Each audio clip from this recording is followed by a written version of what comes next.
참아야 합니까? 대꾸해야 합니까?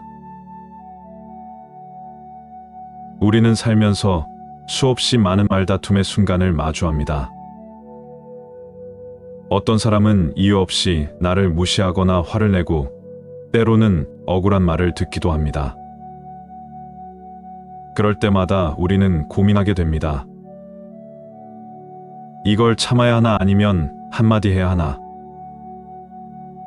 침묵하면 지는 걸까? 아니면 그것이 더 지혜로운 선택일까? 부처님께서는 이런 상황에서 어떻게 행동하셨을까요? 부처님과 모욕하는 남자. 어느 날 부처님께서 길을 가고 계셨습니다. 그때 한 남자가 다가와 거친 말과 욕설을 퍼부었습니다. 당신 같은 사람은 위선자야, 거짓말쟁이야. 그 남자는 분노에 가득 차 있었고 마치 부처님을 도발하려는 듯한 태도였습니다. 그러나 부처님은 조용히 그를 바라보셨습니다. 화를 내지도 맞서지도 않으셨습니다. 그저 평온한 미소를 지으며 이렇게 말씀하셨습니다. 만약 누군가가 당신에게 선물을 주었는데 당신이 받지 않는다면 그 선물은 누구의 것이겠습니까? 그 남자는 대답했습니다. 그야 당연히 그걸 준 사람의 것이겠지요. 부처님께서 고개를 끄덕이며 말씀하셨습니다. 당신이 내게 한 말들을 나는 받지 않았습니다. 그러니 그것은 여전히 당신의 것입니다. 그 말을 들은 남자는 더 이상 아무 말도 하지 못했습니다. 그는 부처님의 태도를 보고 스스로 부끄러움을 느꼈고 결국 조용히 물러났습니다. 왜 침묵이 힘이 될까? 우리는 누군가가 화를 내면 자연스럽게 맞서려고 합니다.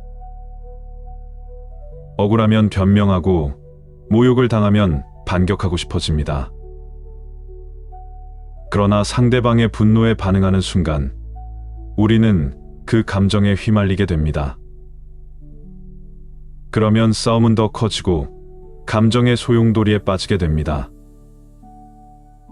부처님께서는 말씀하셨습니다. 어리석은 자가 너를 욕할 때 그 말에 반응하지 않는다면 그 분노는 결국 그 자신에게 돌아간다. 상대가 던진 말도 내가 받아들이지 않으면 그것은 내 것이 되지 않습니다. 말싸움에서 벗어나는 법. 그렇다면 우리는 이런 상황에서 어떻게 해야 할까요? 첫째, 침묵하라. 부처님께서 보여주신 것처럼 불필요한 말에는 반응하지 않는 것이 가장 현명한 방법입니다.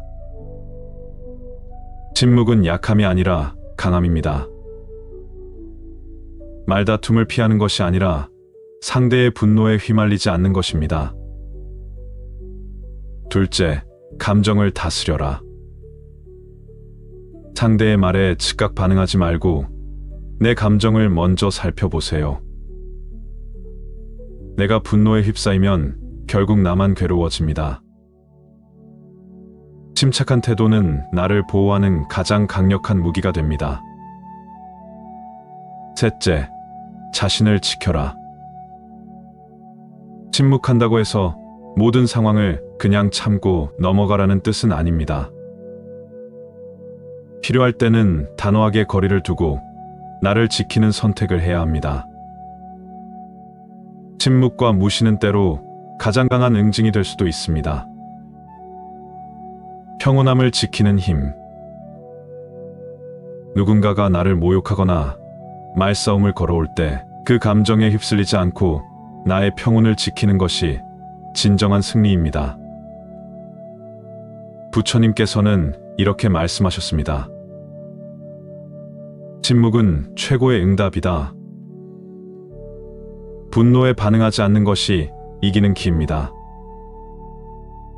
상대의 감정에 휘둘리지 않는 것이 나를 보호하는 길입니다.